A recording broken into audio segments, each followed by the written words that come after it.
I'm gonna save you from yourselves.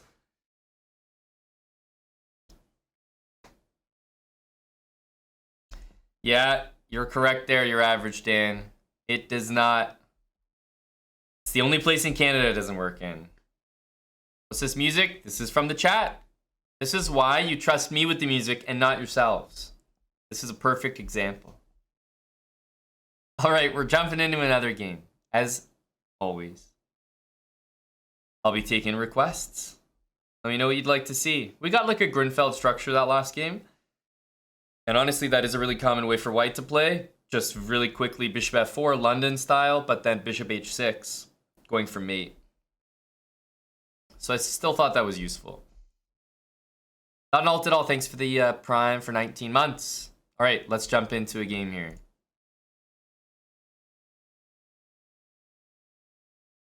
We got the white pieces. What should we go for here?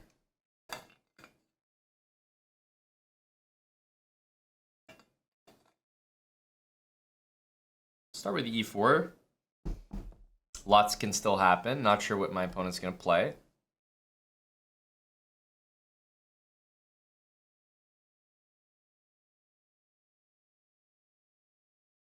e4, knight c6. Okay, that's an interesting first move. I mean, after your opponent does not take the center, it's very, very difficult for me to sit here and not tell you that d4 is the move you should do. You play a central pawn push, your opponent does a nothing move. Take the center.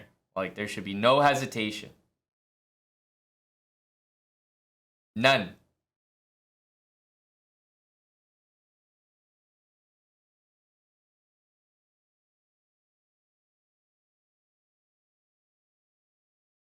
Okay, e6. So here's the thing. You want to be smart about your development.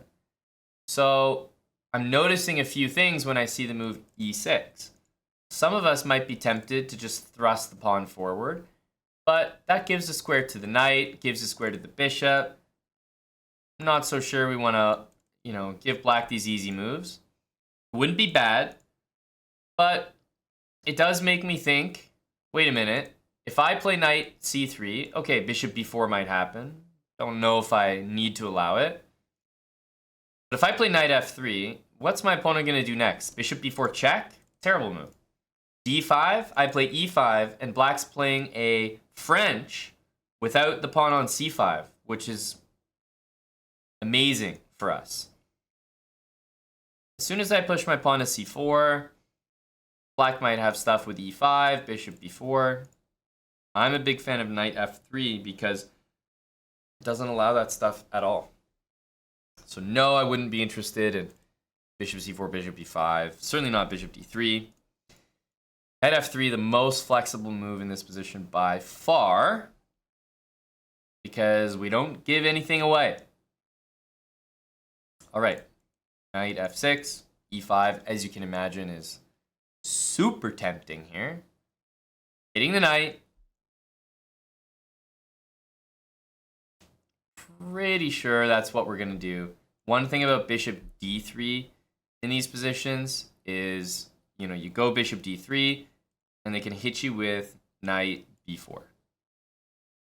Right? So bishop d3, knight b4, and if you move that bishop again, you lose the pawn. So for that reason, bishop d3 is not a very desirable move. So e5, d5, two moves I will definitely be considering because I don't see a black pawn in the center of the board yet.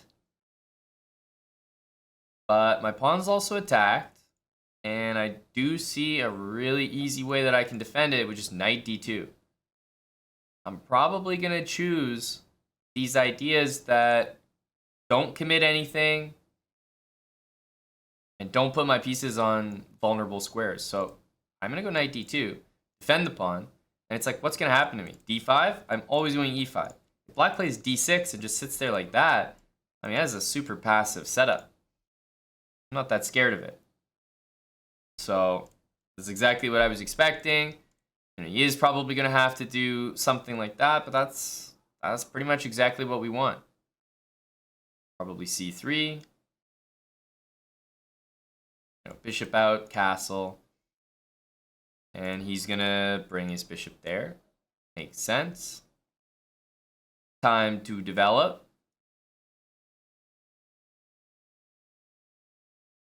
Okay, we got a nice solid game here. Castle, castle, but I mean, ultimately, whose position do I prefer? I'm probably going to be biased towards the one that, simply put,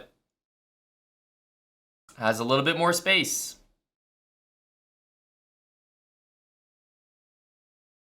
Knight d2's blocking the bishop. No lies were told there.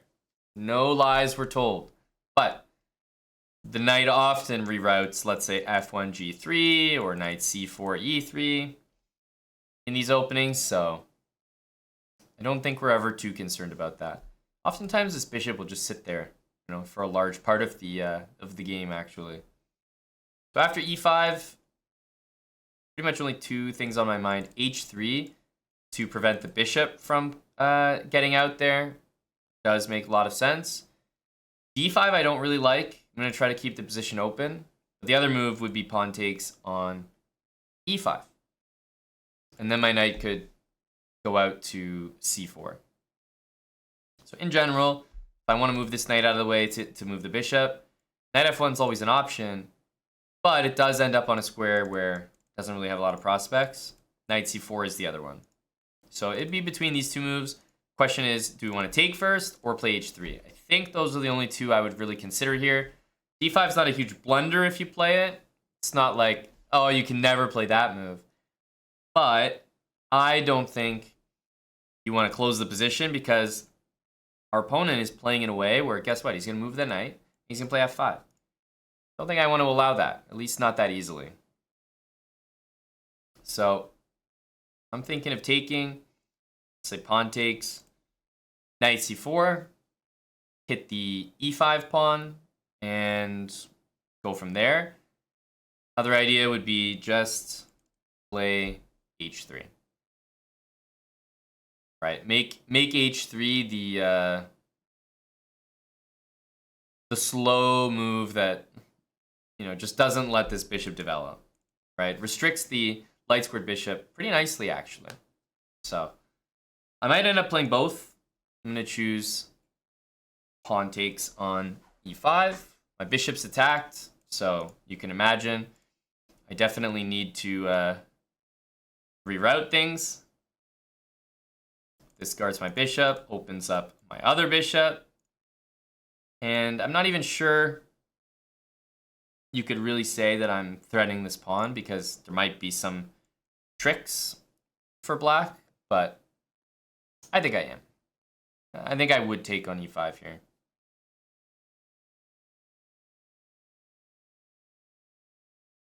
Rook e8. Solid, solid.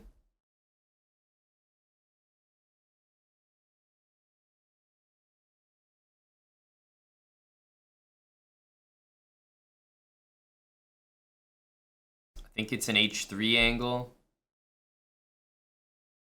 I like the look of h3. So stopping a number of pieces from using that square. This bishop at some point might need to drop back to f1.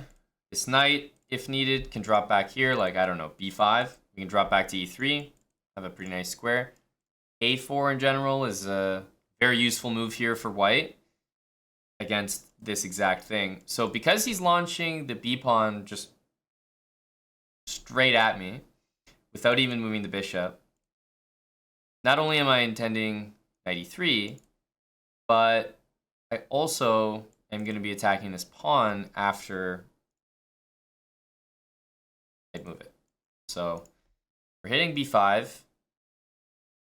e4 is defended for the moment. If a6, can also consider a4.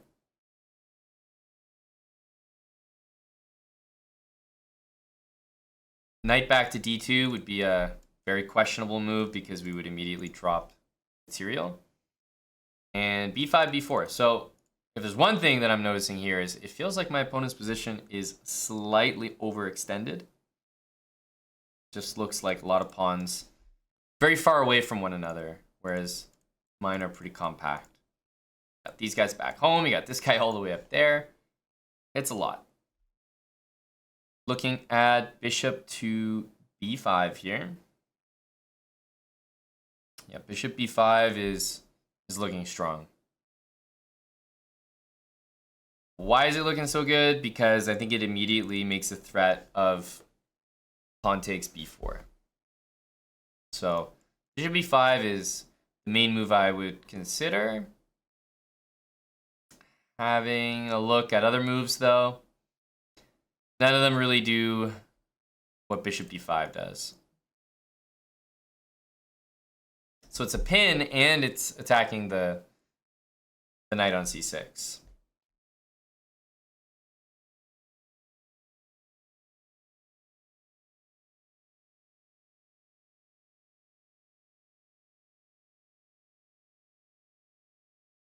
Takes here. Knight takes e4.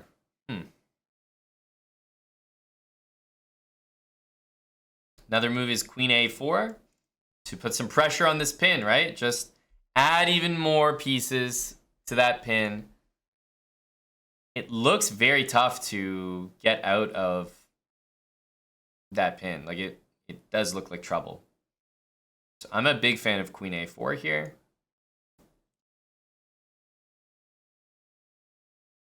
That's free material, so I don't know. There's like these three moves that all guard the knight, but they all seem to have something wrong with them. I have the d file I'm going to take next move. Rook e6 seems to walk into all sorts of moves.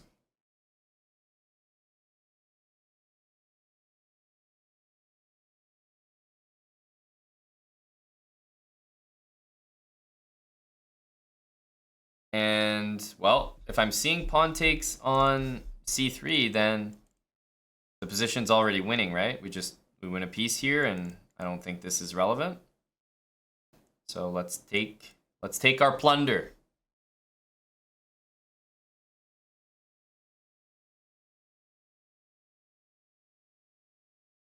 I don't think that my opponent really had a good way out of that. Definitely had better moves than what was played, obviously, but still, I think I was doing well there. Okay, the queen guards the pawn. Also ready to take back. Take here. We're going to recapture, of course.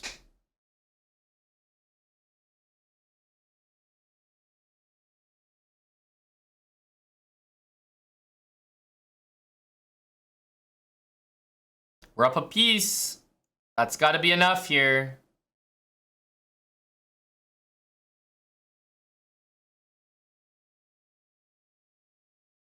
Free pawn. We'll bring the rooks, target the weakness on the open file. Semi-open file, bring the rook to the wide open d file. Something like that. Knight d5, bishop e5. Anything to get some trades in.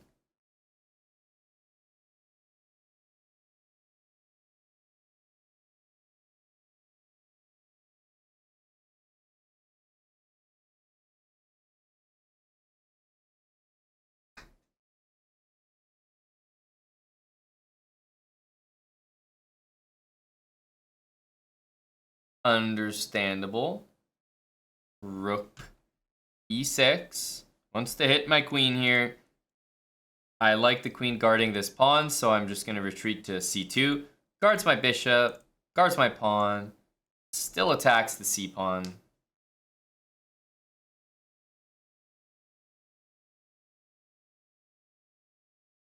And rooks to the c and d files.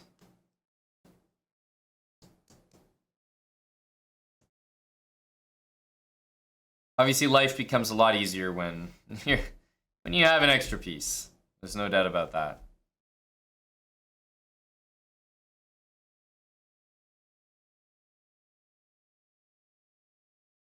This is a threat.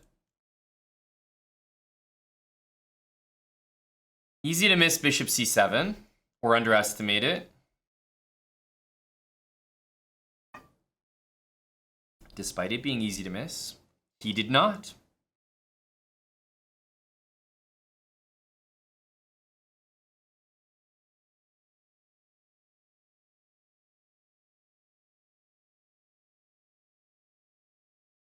Rook d1 seems like a good place to start.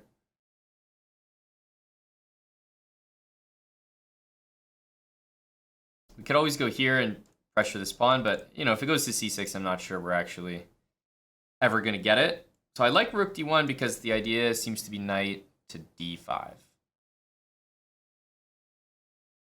Knight d5 trades some pieces. What my opponent wants to do, I think, is this move. Queen e8. Hits the bishop and, you know, tries to hit the material behind it as well.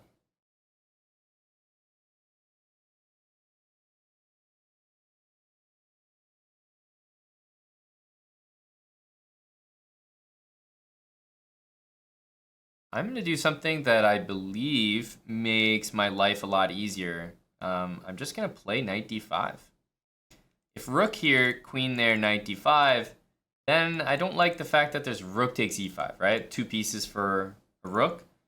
So I'm actually just going to do it right away. Because now if I can trade both minor pieces here, believe me, doing that in a heartbeat. These 2 for these 2, done. I have an extra piece, so easy to win that. Now rook takes e5 does not quite work. And knight takes d5, totally playable. We're going to take back. And although we actually lose a pawn here, I think we win the game in much easier fashion. Because we just have an extra knight against nothing. Instead of this middle game full pieces. So I'm truly not planning anything crazy here. I'm just planning to trade. Yes, I am losing a pawn here, but I'm okay with that.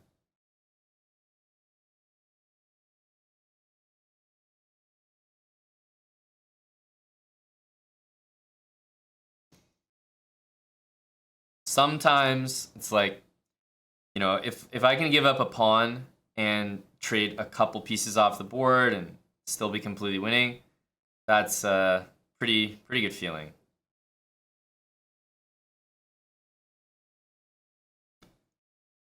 Takes.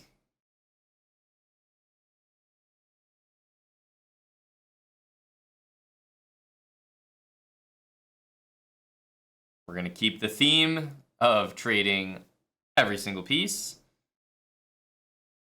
Let's bring the rook to the middle. And, I mean, I don't know about you guys, but I would much prefer to have this position. Yes, missing 1 pawn, but it's just 3 pieces against 2. It's so much more relaxing to play this.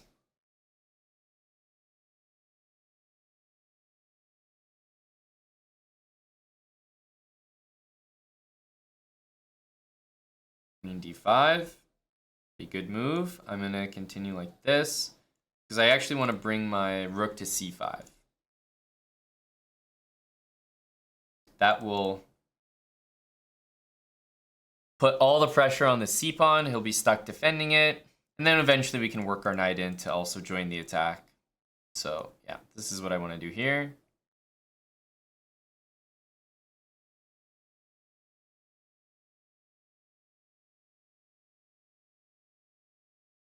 And you see, I've got both his pieces tied down to 1 single pawn in this position, which is a nice feeling.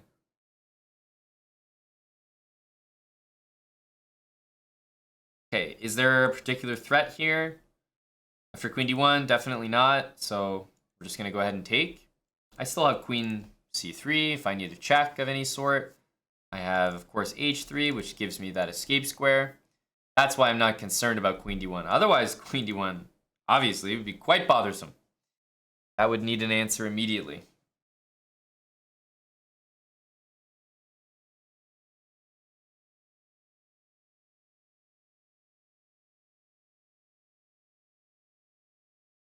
So we've already reclaimed the pawn that we gave up in order to be here. So I think it's already shown itself to be the right decision.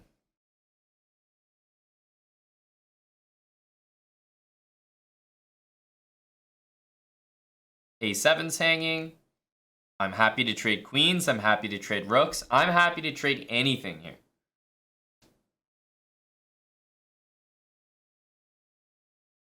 Like I said, no objection. Take, run our king.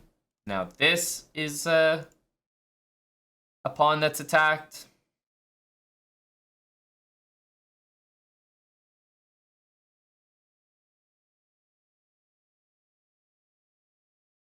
I'm also one step away from bringing the knight in and taking here.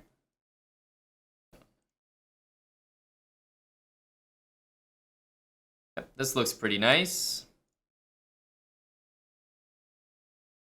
All right, pawn to h5. I think it's time to go for the f7 pawn now. So let's go knight g5. Rook takes here is the idea.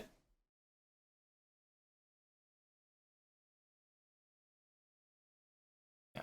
And essentially, rook takes f7 would be checkmate if the pawn was on f4. Like if the knight was protected, rook takes f7 would be mate.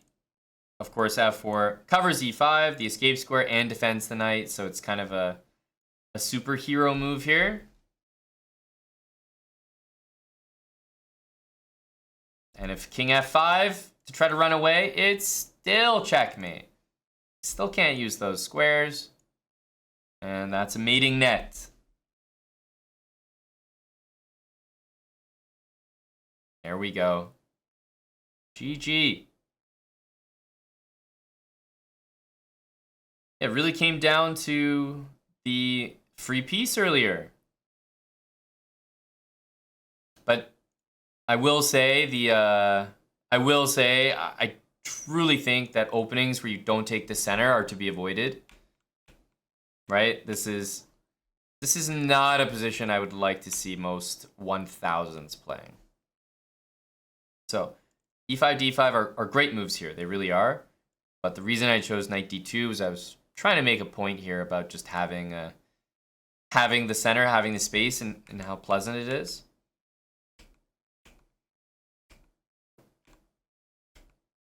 Okay, rook e1, e5, takes, knight c4, and I just think white's slightly better here. Black hasn't made a big mistake so far, right? No big mistakes. In fact, I think my opponent has played kind of well and did play kind of well in the game. We decided to play h3, b5, a little bit aggressive after b4, bishop b5. So what should my opponent have done? Probably here, the move knight h5 is needed. I think black needs to defend this like that, and maybe even on the previous turn, have played knight h5. The knight wants to come to f4 as an idea. The knight on c6 is really bad, which is why I'm enjoying my position, right? It's got nowhere to go.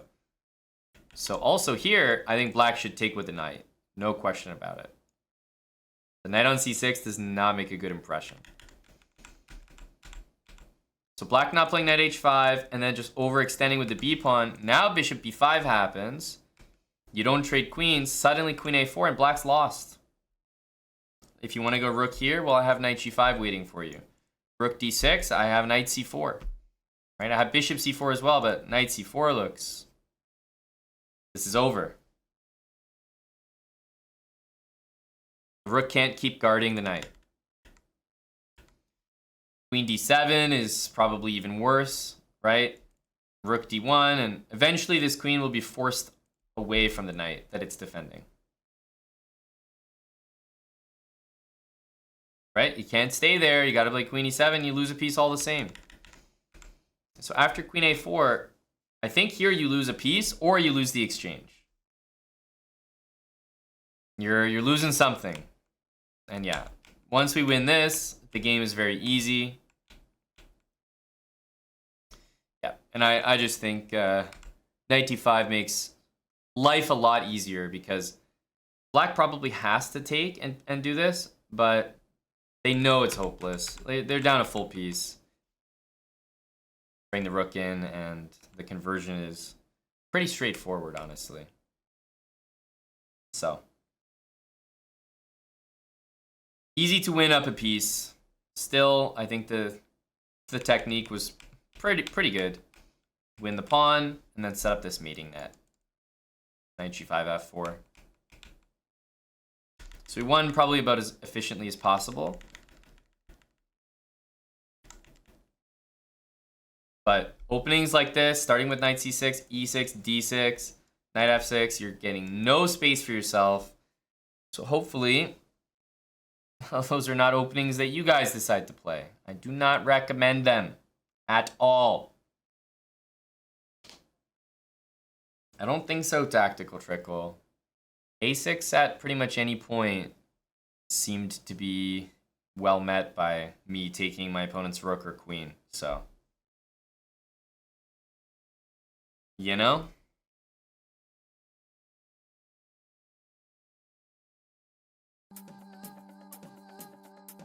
Seemed like a pretty clean game.